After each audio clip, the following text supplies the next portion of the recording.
Bawal ang babagal-bagal, bawal ang kukupad-kupad. Mabilis na ang panahon, kaya maiiwan ka kapag hindi ka nakasabay sa bilis ng panahon. Presyo ng gasolina, saan traffic, saan hindi? May strike ba o wala? At mga balitang importante sa buhay ng commuter na Pinoy sa DWIZ Pasada Balita. Live sa DWIZ AM Metro and Mega Manila. DWIZ News FM Regional Stations, Aliw Channel 23 at nakalive din sa lahat ng DWIZ digital accounts. Kasama ang magbibigay ng kakaibang drive sa umaga, John Ibanez. DWIZ Pasada Balita. Tuloy sa pagbabalita ng tama, paglilingkod ng tama.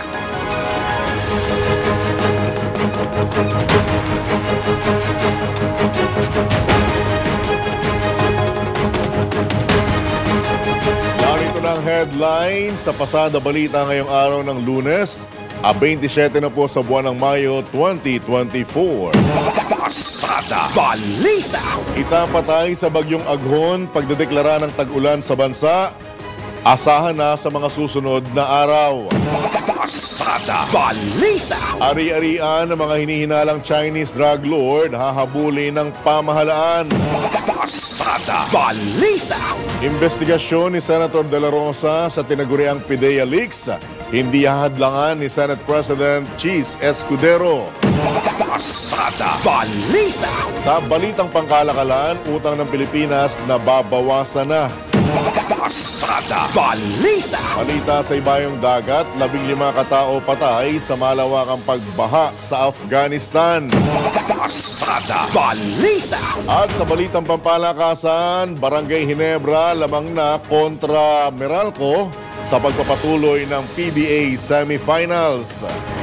Bawal ang babagal-bagal, bawal ang kukupad-kupad. Pasada Balita. Magandang umaga Luzon, Visayas, Mindanao, Pilipinas. Ako po ang inyong tagapaghatid balita, Johnny Ibanez. Pasada Balita. At ngayon, pasadahan na natin ang mga nagbabagang balita. Pasada Balita. Isa ang napaulat na namatay sa pananalasa ng bagyong Aghon habang 4 na iba pa ang sugatan. Kinukumpirma pa ng National Disaster Risk Reduction and Management Council ang napaulat na namatay sa Northern Mindanao. Kabilang na rito ang 3 bata at isang lalaking nasugatan matapos namang mabagsakan ng puno ang kanilang sinasakyang tricycle sa Barangay 64, Humapon, Legazpi, Albay. Ito naman ang kinumpirma ni Office of Civil Defense spokesman Edgar Posadas sa gitna ng pananalasa ng bagyo sa nabanggit na lalawigan. Pasada Balita.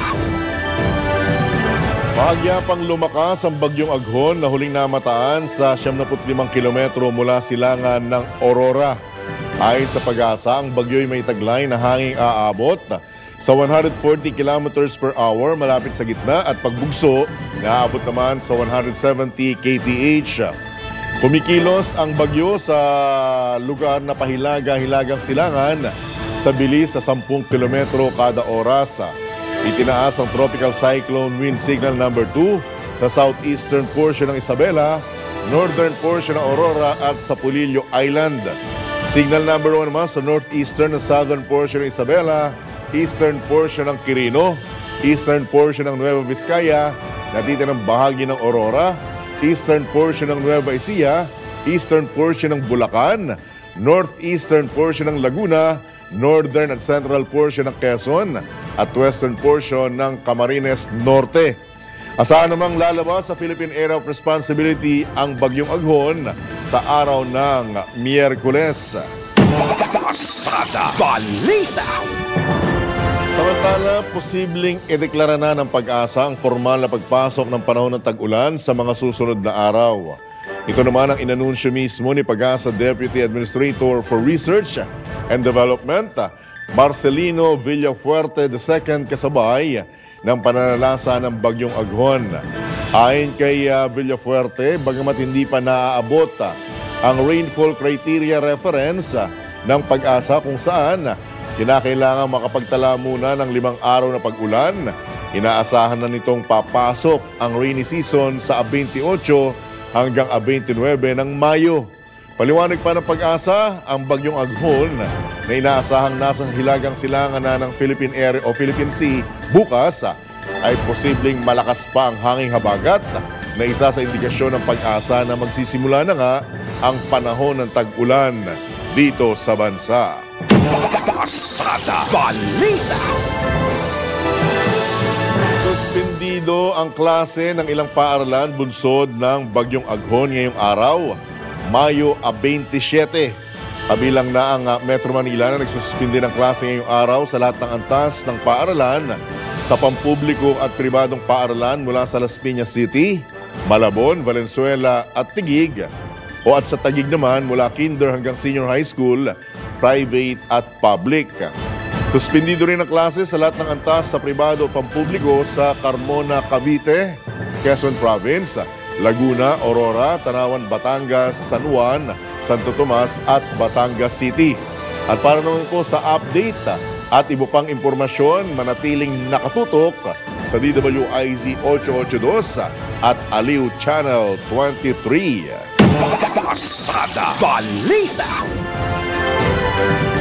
Pinulabog naman ang baha at power interruption ng ilang lugar sa Quezon sa gitna ng panalasa ng bagyong Aghon. Sa pagbilaw, umapaw ang Palsabangon River at inabot na ang tulay na dinaraanan ng tren sa lugar. Wala naman ang supply ng kuryente sa bayan ng Dolores. Bumagsak ang ilang poste at pahirapan ng komunikasyon sa lugar. Kaya two-way radio na ang ginagamit ng lokal na pamahalaan at mga barangay para makipag-ugnayan. Binaha naman ang maraming lugar sa bayan ng Lopez, habang sa Mauban, nasira at lumubog ang ilang bangkang nakadaong sa pantalan matapos humampas ang malalaking alon mula sa dagat. Lumagpas sa seawall ang tubig sa nabanggit na bayan na nagresulta ng pagpasok nito sa mga kabahayan. Pasada Balita. Sa iba pang tampok na balita, hindi sasantuhin ng pamahalaan ang paggalugad sa sinasabing bilyong-bilyong pisong lote na pinaniniwala ang pag-aari ng ilang mga Chinese drug dealer. Gayunman, inihayag ni Salvalente Elizalde, hepe ng Legal Division ng Land Registration Authority, na kailangan munang magkaroon ng court order. Sinabi pa ng hepe sa panel na pinangungunahan ni Surigao del Norte 2nd District Representative Robert Ace Barbers na i-endorso ng LRA sa Office of the Solicitor General ang pagpa-file ng adverse claim sa korte para bawiin ang mga ari-arian ng isang suspected drug lord na si Willie Ong at mga kasamahan nito. Pagbibigay din ni Congressman Barbers, questionable ang mga nasabing ari-arian at karapatan ng publikong malaman kung kanino ito binenta. Nabatid na sa paggulong na investigasyon, natukoy na mga kumpanyang bumili sa mga nasabing lupain, kabilang na ang kay Ong ay may connection din sa isang pinaniniwalaang drug o Chinese drug lord na si Michael Yang, na itinalaga ni dating Pangulong Rodrigo Duterte bilang Presidential Economic Advisor ng kanyang administrasyon. Pasada Balita. Nalilihis na ang investigasyon ng Senado sa Philippine Offshore Gaming Operators. Ito naman ang binigyang diin sa DWIC ni Senate Minority Leader Coco Pimentel at sinabing mas mainam kung uunahin ang pagpapalayas ng pogo sa bansa dahil sangkaterma na anya ang nilalabag nitong batas. Ipinunto pa ni Senator Pimentel na mabuti pa ang mga kasino dahil tunay na mga Pilipino talaga ang nagtatrabaho, hindi tulad ng Pogo Hubs na pawang mga dayuhan ang nag-o-operate. Bakit naging tungkol sa kanya ang hearing? Ang hearing kasi tungkol dapat sa Pogo yan. Oo, balik tayo sa Pogo mga kababayan at magkaisa tayong lahat na paalisin na yan, pagbawalan na yan Pogo dito sa Pilipinas. Huwag na muna natin gawing komplikado yung usapan na sasabihin lahat ng gambling pagbawalan na. Hindi mangyayari yun. Kaya unahin, step by step tayo. Unahin natin yung Pogo. Pagbawalan na yung Pogo, una sa lahat, kahit hindi Pilipino ang nagsusugal dyan, tinatarget natin ang ating kapitbahay. Hindi magandang asal yan na ang Pilipinas nagiging host ng isang activity na masama tapos tinatarget natin yung ating kapitbahay. Pangalawa, ang mga nagtatrabaho sa Pogo hindi man Pilipino. So violation pa rin ng labor law natin.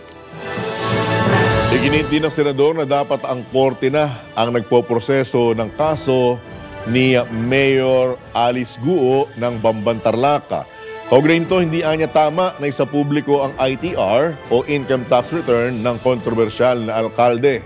Kailangan kasi yung kay Mayor Guo, dapat yan sa korte na yan Kasi siyempre para naman yung kunyari may magtatanong sa kanya na abogado, pwede mag-object yung counsel niya. Sa Senado, hindi maka-object ang counsel niya Tapos meron din turn na siya naman na magpipresenta ng ebidensya niya. Ganon yun Dito sa Senate investigation, pinuntahan na ang SALN, pinuntahan na ang ITR. Dapat nga hindi pinag-uusapan sa publiko yung ITR na yan So kung ang gusto nila talaga ay iba na, hindi na Pogo, tungkol na sa tao, korte na po yan.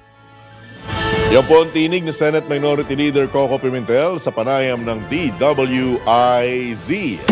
Pasada Balita. Kumbinsido naman si Senator Sherwin Gatchalian, Chairman ng Senate Committee on Basic Education at Ways and Means, na nagsisinungaling ang tatay ni Bamban-Tarlac Mayor Alice Guo. Sa panayam ng DWIZ, sinabi ni Senator Gatchalian na bukod sa mga depektong nakita sa birth certificate ni Mayor Guo, napag-alaman din na walang Amelia Leal at Angelito Guo sa Pilipinas. Kaugnay nito, naniniwala ang senador na dito lumaki sa Pilipinas si Mayor Guo, ngunit itinatago niya ang kanyang pagkakakilanlan. Tingin ko, ang analysis ko, kasi marunong naman siya magtagalog. Fluent. So, ibig sabihin, lumaki siya dito. Pero ang aking palagay, dahil nga sa birth certificate niya, parang tinatago niya yung kanyang background. Tinatago niya kung saan siya galing. Tingin ko, kasi nga, late registration to, so parang tinatago niya, parang kumbaga, binibigyan niya ng katunayan yung kanyang birth certificate na 19 years old na siya pinanganak. Kaya yun ang kanyang, kumbaga, ang positioning niya ay pinanganak siya sa loob ng farm at wala siyang mga kaibigan at nag-aaral, homeschooling siya. Yun ang aming pinag-aaralan ngayon mabuti, yung birth certificate, kasi ako personal kong palagay, tatay niya nagsinungaling. Ngayon, kung bakit nagsinungaling, yung pa ang tinitignan namin ngayon. Sinabi rin ng senador na bukod sa ama ng alkalde, ipapatawag din ng Senado ang isang Nancy Gamo na anyay koneksyon ng mga korporasyon na pag-aari ng mga Guo sa Pogo business. So si Nancy Gamo ang koneksyon sa mga korporasyon ng Guo at kay dito sa Zone 1 na Pogo. So yun, yan si Nancy Gamo. Kung totoong tao yan Opo.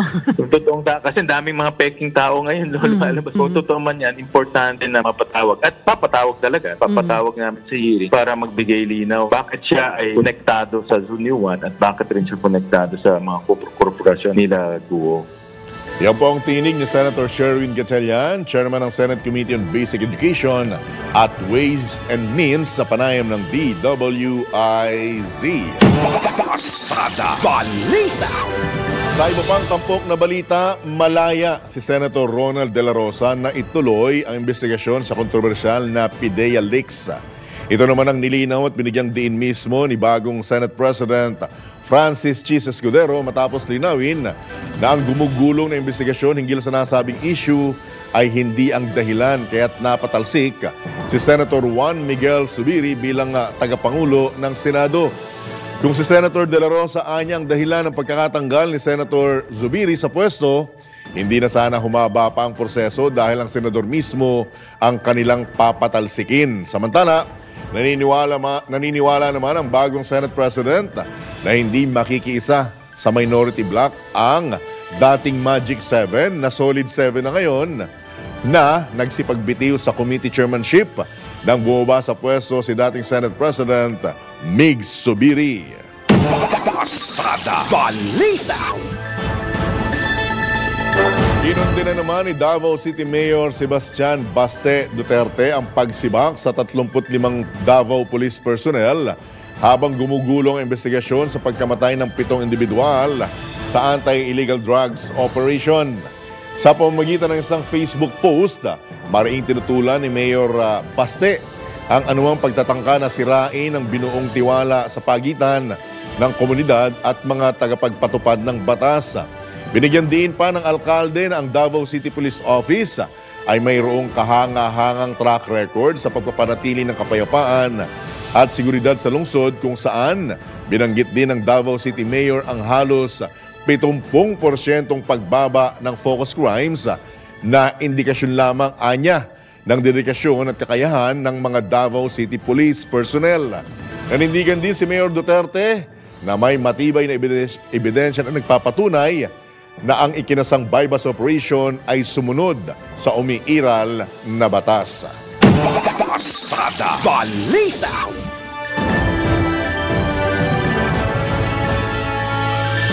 Samantala, walang dapat nawawala ng kabuhayan o lalong nababaon sa hirap dahil sa pagkakasakit. Ito naman ang binigyang diin ni Agri-Party List Representative Wilbert Lee sa kanyang panukalang inihain na nagsusulong ng dekalidad, abot kaya, malalapitan at may habag na healthcare system. Sa kanyang pagharap sa isang press conference kahapon, inihain ni Congressman Lee na layo ng kanyang House Bill 10320 na i-institutionalize ang No Balance Billing o NBB policy. Alinsunod sa nasabing panukala, magkakaroon ng mga Pilipino ng pagkakataong makapagpagamot nang hindi inaalala ang gasto sa pagpapaospital at isulong ang pantay na access sa healthcare services. Under our universal healthcare law, nakalagay na yan, no balance billing. Pero hindi po ito napapatupad ng maayos. No, dapat po, para sa lahat, no balance billing.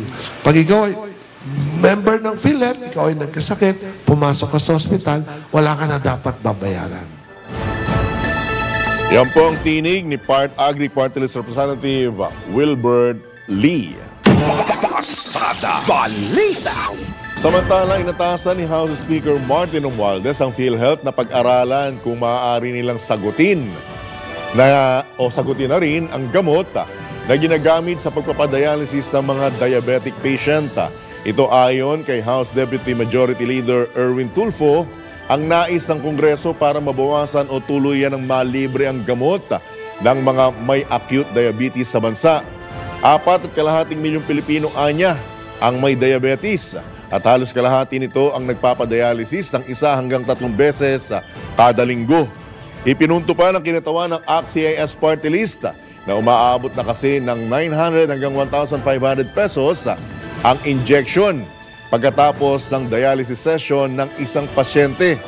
Idinagdag din ni Congressman Tulfo na instruction ni Speaker Romualdez na pag-aralan agad ng PhilHealth kung papaano malibre o sagutin na lamang ang mga pagpapagamot ng mga naturang pasyente. Pasada Balita. Samantala, naniniwala naman si Senator J.V. Ejercito, Chairman ng Senate Committee on Local Government, na may mas malalim na dahilan kung bakit pinatalsik si Senator Juan Miguel Zubiri sa pagka-Senate President. Kaugnay ito sa naging revelasyon ni Senator Ronald De La Rosa na nag-ugat ang kudeta sa Senado sa hindi pagpayag ng dating Senate President na dumalo si Senator Bong Revilla sa sesyon via online. Sa panayam ng DWIC, sinabi ni Senator Ejercito na bukod sa naging pagtrato kay Senator Revilla, posibleng naging dahilan din ng pagpapatalsik kay Senator Zubiri ang girian sa People's Initiative at ang ikinasang pagdinig sa PIDEA Leaks. Kung yun talagang dahilan, nakakalungkot naman ang dahil sa isa pa nasipa kami ang buong liderato, di ba? Pero ang tingin ko, mas malalim pa dyan. Alam naman natin at Feli, nung kainitan ng friction between the House and Senate, leadership, lalo na sa usapin ng People's Initiative, doon unang umubong na yung mga coup attempts, sa Senado. Hindi na nagtuloy, kaya tumagal ngayon, kaya dumating itong issue ng tungkol sa paan ni Senator Revilla at yung PDEA leaks sa hearings na nagtuloy-tuloy. Mukhang yun yung mga issue na tingin ko ay siguro may kinalaman doon sa pagpapaalis kay President Subiri. Nanindigan naman si Senator Ejercito na walang dahilan upang palitan ang liderato. Nakakalulungkot din anya na ang pagsusulong ni Senator Subiri ng independence o kalayaan sa Senado ang naging dahilan kung bakit naalis siya sa nasabing pwesto. Nakakalungkot, Ate Sally, na yung workhorse ng Senado, si Seatmates Dacoy, ngayon solid 7, na kinabibilangan ng Senate President Subiri, ay bigla nawala na, At sa tingin ko rin naman, si Senate President Subiri stood for the institution, Senate as a institution, pinaglaban na po ito. Palagay ko rin, alam ng kasamahan ko rin, wala akong may galit kay Senate President Subiri, ang pinaka-amiable, lahat ng kanilang hiniling, alam ko at alam nila, ay pinagbigyan po sila, pinabayaan po silang dumiskarte sa kanilang mga committee, wala akong dinikahan. Yun ang nakakalungkot na siguro yung kanyang pag-oppose ng independence sa Senate, alam siya pang naging dahilan kung bakit po siya naalis sa pwesto. Yan po ang tinig ni Senator J.V. Ejercito, Chairman ng Senate Committee on Local Government sa panayam ng DWIZ. Pasada Balita. Dismayado naman si Senator Nancy Binay dahil walang abiso. Anya, si Senator Grace Poe sa balasahang mangyayari sa Senado kasunod ng pagbaba ni dating Senate President Juan Miguel Zubiri sa pwesto. Matatandang itinalaga ang ilang mga senador bilang mga bagong committee chairman sa ilang mga bagong Senate leadership kung saan hinirang si Senator Poe bilang chairman o chairperson ng Committee on Higher Technical and Vocational Education. Sa panayam ng DWIZ, inamin ni Senator Binay, dating chairperson ng Senate Committees on Tourism, Culture, Communities and Social Justice, Welfare and Rural Development na nasaktan siya dahil itinuring niyang kaibigan si Senator Poe. Talagang nasaktan kami, nasaktan ako, nasaktan yung grupo namin. Kasi for the past 5 years, ang akala namin na yung relasyon namin will go beyond politics, di ba? Talagang magkakaibigan, magbabarkada. So talagang napakasakit yung ginawa ni Senator Grace dun sa grupo. Siguro sa akin lang, sana she could have handled it better. Kasi wala man lang pasabi before nagkaroon ng tanggalan.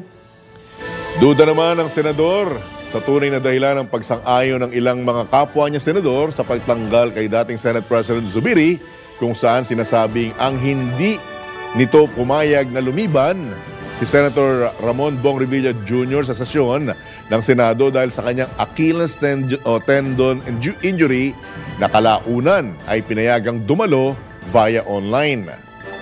Parang ang petty ng dahilan. Di ba usually pag nagkakaroon ng palitan dyan sa Senado, either kasi may yung namumuno, merong siyang ginawa or gawain na sa tingin ng majority, hindi makakatulong sa institusyon or hindi makakatulong sa ating bansa. Hindi ko makita yung koneksyon at paano naging decision factor dun sa mga kasamahan ko na dahil sa paan ni Senator Bong Revilla, pumirma sila dun sa resolution na nagtatanggal kay Senator Mix. Yan po ang tinig ni Senator Nancy Binay sa panayam ng DWIZ. Pasada Balita. Samantala, mga sama ng loob na dinulot ng pagbabago ng liderato sa Senado, mag-move on na. Alamin natin ang detalye mula kay Patrol 19, Celi Ortega Bueno.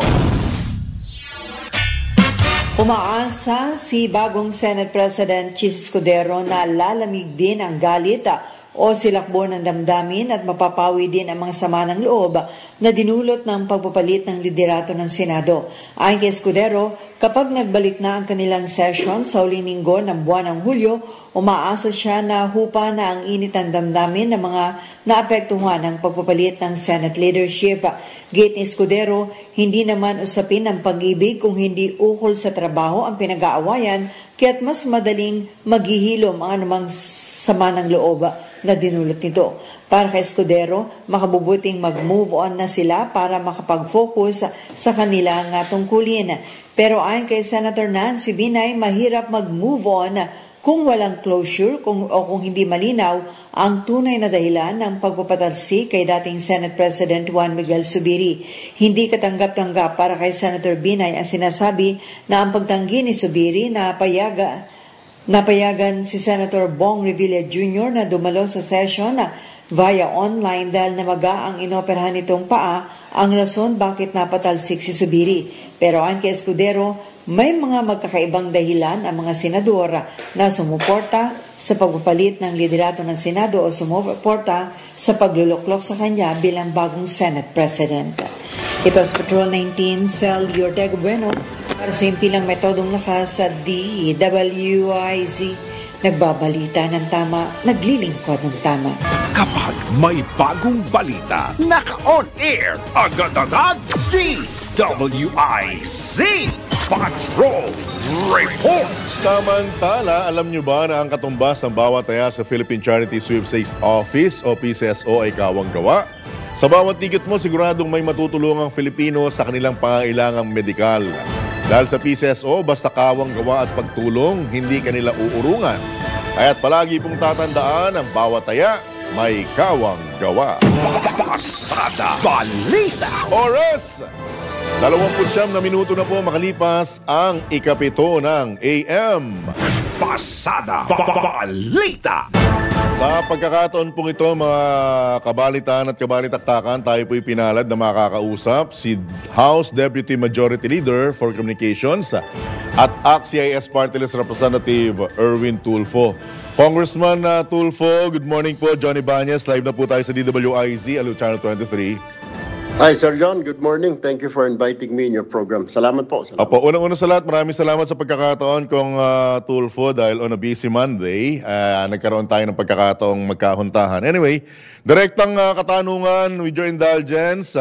Ano po ang nagtulak sa liderato ng Kamara para i-push na kumbagay pag-aralan ng PhilHealth po na mailibre na ang pagpapadialysis ng mga pasyente na may diabetes? Sa ngayon, paring John, ay actually halos libre na ang pagpapadialysis dahil doon sa ginawa ng PhilHealth last year na from 80 lang yata, 80 sessions, ginawa niya 100, almost 160 na. So pasok na yung 3 times a week ka magpapadialysis, wala ka nang babayaran so long as member ka ng PhilHealth. Ang problem kasi, Sir John, ay itong every time na magpapadialysis ka, merong injection or ineksyon na tinatarak sa bawat pasyente. Ang problema, yun ang may kamahalan, 900 to 1,500. Kaya yung mga mahihirap, pinagpapadala sila ng mga gamot, pumunta sa butika, bibili sila ng mga vial na yon. Medyo may kamahalan. So kung 3 times a week ka, sabihin na natin yung pinakamura na 900, so papalo din ng mga 2,700 every session. Per session? So, per session, yes. Kasi tuwing session, for example, Monday ka nakaschedule. Pagkatapos mo ng dialysis, i-injectionan ka noon. Tapos sa Wednesday, injectionan ka na naman. So medyo mabigat, lalo na sa mga mahihirap. So may mga lumapit na kay speaker, tumingin ng tulong dahil nabasa nga nila dati na yung mga libre konsulta, kinausap namin ni speaker yung PhilHealth tungkol sa mga konsulta package. So lumapit sila kay speaker at tumingin ng tulong baka pwedeng ilibre na raw itong pang-injeksyon tuwing pagkatapos ng dialysis. So ang ginawa ni speaker ay nagbigay ng kautusan through our Committee on Health na tanungin kung pwedeng ilibre na itong injection na ito para doon sa mga dialysis patients. So yun ang pinag-aaralan niya, pinapaaral niya sa PhilHealth kung kakayanin pa ba.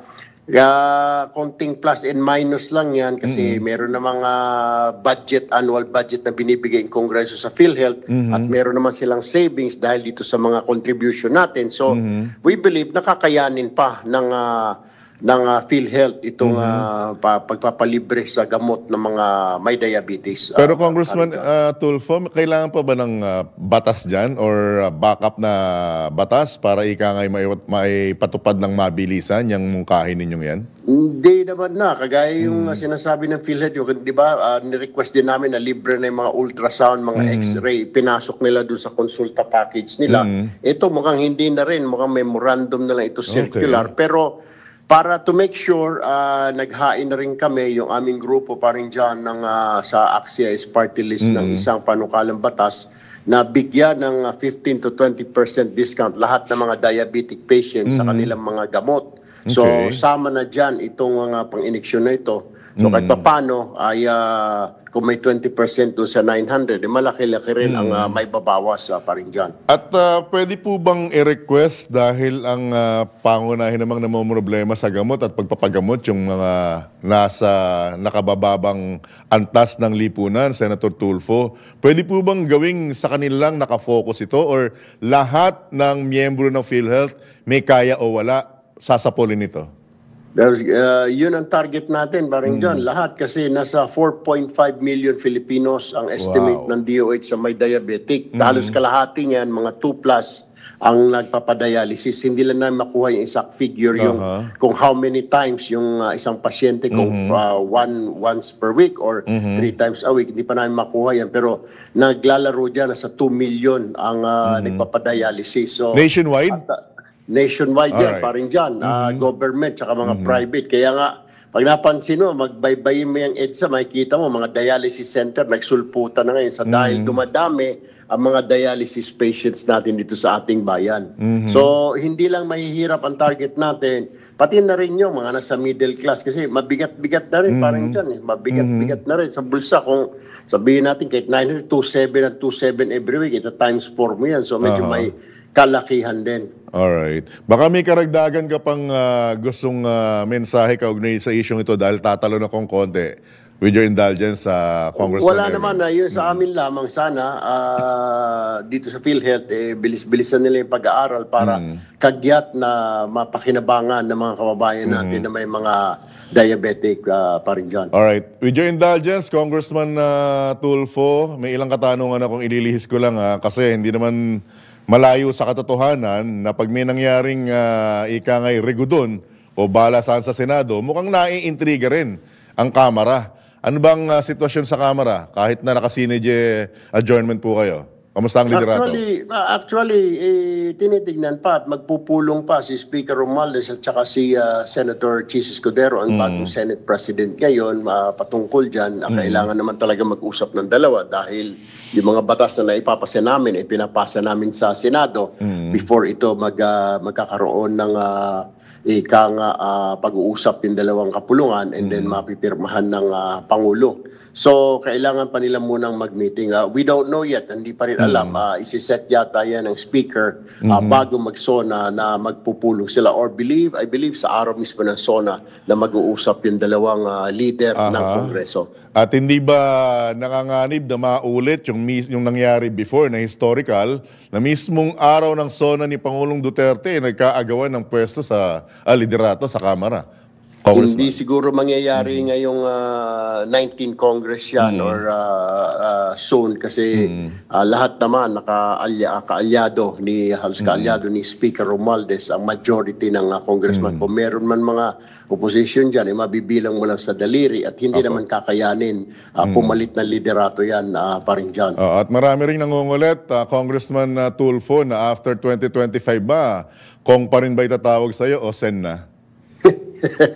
Nag-i-enjoy tayo sa trabaho na ito, parang dyan. So, at kailangan marami pa tayong pag-aralan. Kumbaga yung Sen kasi parang high school na eh. Dito muna tayo sa mag-moving up muna tayo, grade 6, grade 7, grade 8. Kasi medyo yung Senado, medyo nasa major league na. Pero pareho lang naman ang trabaho. Parehong gumagawa ng batas. So, medyo kapain ko muna at pag-aralan na mabuti itong mga trabaho dito kasi baka pagdating natin doon ng panahon, wala tayong alam, nakakahiya naman. Sayang din naman ang boto ng mga taong bayan. John. Binabanggit kasi sa isang panayam kay Kuya Rafi. Senator Rafi, Oo, na hindi ka raw niya pipigilan. Nasa iyo raw ang desisyon kung anong gagawin mo sa mga susunod mong hakbang. Well, sa ngayon, maraming trabaho pa rin dyan. Hindi po natin naisip, kaya napupulaan yung ilang mga politiko dahil nangangampanya na at this point. Tayo naman ay focus muna tayo sa trabaho. Kagaya niyan, yung mga pinapagawa ni Speaker Romales, pinatutukan yung mga discount o paglilibre ng mga gamot sa diabetes at iba pa mga discounts sa mga senior citizens. So diyan muna tayo nakafocus pa rin dyan. Pero hindi rin na may isasantabi. Ayon sa aking mga naobserbahan, yung iyong pagiging number 1 or top 5 sa mga survey na sinasagawa as next senator, Congressman. Nako, salamat na lang pa rin dyan. Pero nakakataba ng puso yan, which is maganda ho yan dahil nagiging inspirasyon ko na to drive harder para maipakita sa taong bayan na salamat sa kanilang tiwala. Pero I'm enjoying what I'm doing right now in Congress pa rin dyan. Alright. Sa pagkakataon ito, hindi po ito yung huli Congressman at bukas po ang programa at ang himpilang ito kung may mga update on your side. Thank you. Alright, sir. Maraming salamat po, Sir Jan. Magandang umaga at magandang umaga sa iyong mga tagapakinig. Alright, maraming salamat po. Yan po mga kabalitaktakan, si House Deputy Majority Leader for Communications at ACT-CIS Party List Representative Erwin Tulfo. Pasada Balita. Sa iba pang tampok na balita, kinalampag ni Senator Amy Marcos ang pamahalaan na tindihan ang paghahanda sa nakaambang pagtama ng La Nina lalo na sa sektor ng agrikultura. Ayon kay Senator Marcos, simula na dapat ng Department of Agriculture ang pag-iimbak ng mga flood-resistant na binhi upang hindi na naman mapuruhan ang mga magsasakang naapektuhan na rin ng El Nino. Kabilang anya rito ang early maturing varieties o mga 80 to 90 days na pananim at pagtuturo ng makabagong teknolohiya sa mga local farmers gaya ng alternate wet and dry seeding. Ipinunto ng senador na ito na rin ang tamang panahon upang atupagin ng pamahalaan ang rehabilitasyon ng small water impounding areas at iba pang irrigation canals. Kinausap na rin ng Presidential Sister ang DPWH para maumpisahan na ang desilting ng mga dam na puno na ng mga basura at troso. Pasada Balita. Samantala, alam nyo ba, dapat alam nyo na ang katumbas ng bawat taya sa Philippine Charity Sweepstakes Office o PCSO ay kawang gawa. Sa bawat ticket mo, siguradong may matutulungang Pilipinong sa kanilang pangailangang medikal. Dahil sa PCSO, basta kawang gawa at pagtulong, hindi kanila uurungan. Kaya't palagi pong tatandaan, ang bawat taya may kawang gawa. Pasada Balita. Oy, oras! 14 na minuto na lamang, alas 8 na ng AM. Pasada Balita. Muli tayong tumanggap ng pag-uulat mula sa labas ng himpilan. Philippine at US Air Force may mahalagang aktibidad sa susunod na buwan. Detalye mula kay Patrol 17, Jopel Pelenio. Magsasagawa ng second Cope Thunder exercise ang Philippine Air Force o PAF at US Air Force sa darating na June 17 at magtatagal hanggang sa June 28. Sinabi ni PAF spokesperson Colonel Maria Consuelo Castillo na parte ang pagsasanay sa naunang Cope Thunder na inilunsad noong April 8 hanggang April 19. Sinabi pa ng spokesperson ng Philippine Air Force na bibigyang pansin sa Cope Thunder 2 ang large force deployment na may layuning sanayin ang dalawang pwersa sa pag-deploy ng malaking bilang ng mga sundalo, eroplano at kagamitan sa malalayong lugar. Bahagi aniya ito ng PAF preparation para sa unang paglahok nila sa Pitch Black exercise kasama ang Royal Australian Air Force sa darating na July 12 hanggang August 2. Idideploy dito ng PAF ang 5 FA-50 fighter na isasama sa multilateral exercise na gaganapin naman sa Northern Territory ng Australia. Ito si Patrol 17 Chopel Peleño. Para sa impilang may todong lakas, DWIZ. Nagbabalita ng tama, naglilingkod ng tama. Pasada Balita. Sa pagkakataong ito, kumuha na tayo ng update sa larangan ng palakasan. Updates at inside stories sa iba't ibang sports.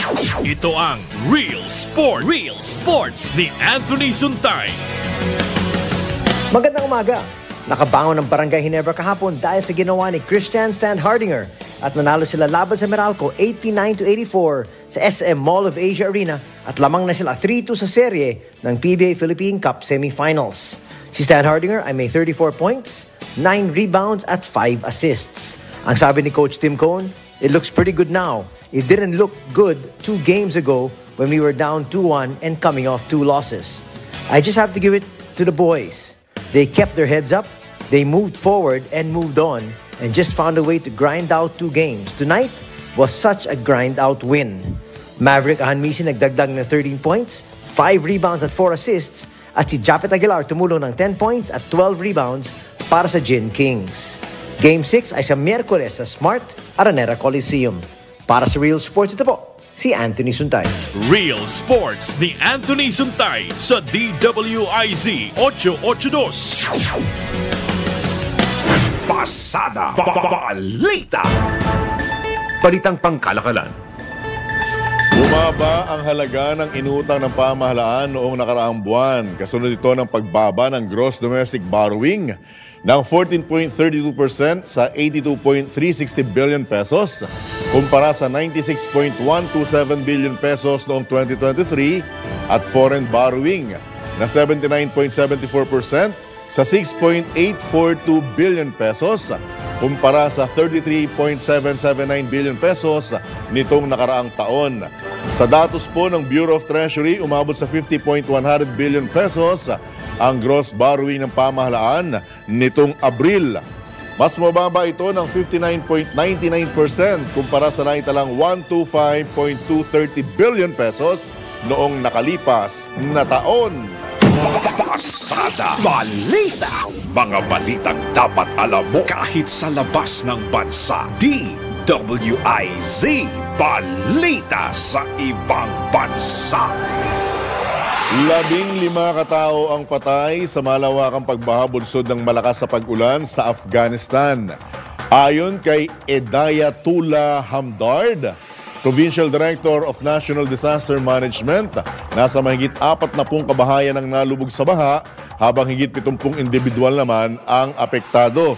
Kamakailan lamang nang tumama rin sa nasabing bansa ang malakas na ulan na nagdulot ng malawakang pagbaha na kumitil sa mahigit 80 katao. Pinapayuhan naman ang mga residente sa nasabing bansa na maging alerto lalo pa at pabugso-bugso pa rin ang ulan. Pasada Balita. At sa ating good news, hindi po biro ang hirap ngayon sa bansa, kaya't kung hindi ka kikilos o didiskarte, walang mangyayari. Isang tricycle driver noon ang nagpatunay niyan na ngayon may-ari na ng 51 private villa. Siya lang naman si Rainier Kaligalan o Kaligagan, ang may-ari ng Reka Farm and Resort sa Porac, Pampanga. Dahil sa hilig nitong mag-travel noon na naging inspirasyon sa pagdadrive ng tricycle, nagpursige itong magtayo ng isang resort hanggang sa pumatok na dinayuhan ng mga bakasyonista hanggang sa nadagdagan pa. Wow! From being a tricycle driver, may-ari na po siya ngayon ng 51 private villas. Ang masasabi ko lamang po, sana all. Pasada Balita. At bago lamang po ako tuluyang magpaalam, panawagan lamang po sa ating mga mambabatas. Yung pong lalo na yung nasa mataas na kapulungan na move on na po tayo sa nangyaring palitan ng liderato at kung may mga uusbong o lulusot pa man pong mga dahilan kung bakit talaga nagkaroon ng ikangay palitan ng liderato sa mataas na kapulungan, medyo lalim-laliman nyo naman po ang dahilan. Huwag naman po tayong magpakababa sa dahil lamang sa paa at hindi pag-attend ng personal sa sesyon naging dahilan para magkaroon ng palitan ng liderato. Sumayin niyo po isa namang edisyon ng Pasada Balita. Dito lamang yan sa DWIZ. Nagbabalita ng tama, naglilingkod ng tama. Ako po ang inyong naging kabalitan at kabalitaktakan, Johnny Bañez. Antabayan na ang susunod na palatuntunang Karambola.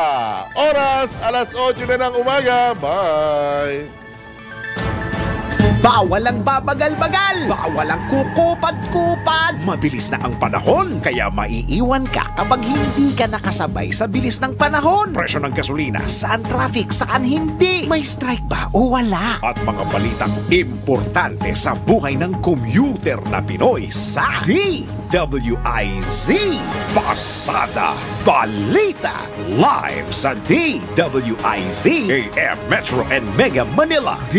DWIZ News FM Regional Stations, Aliw Channel 23 at nakalive din sa lahat ng DWIZ digital accounts. Kasama ang magbibigay ng kakaibang drive sa umaga, John Ibanez. DWIZ Pasada Balita. Tuloy sa pagbabalita ng tama, paglilingkod ng tama, Lunes hanggang Biyernes 7 a.m.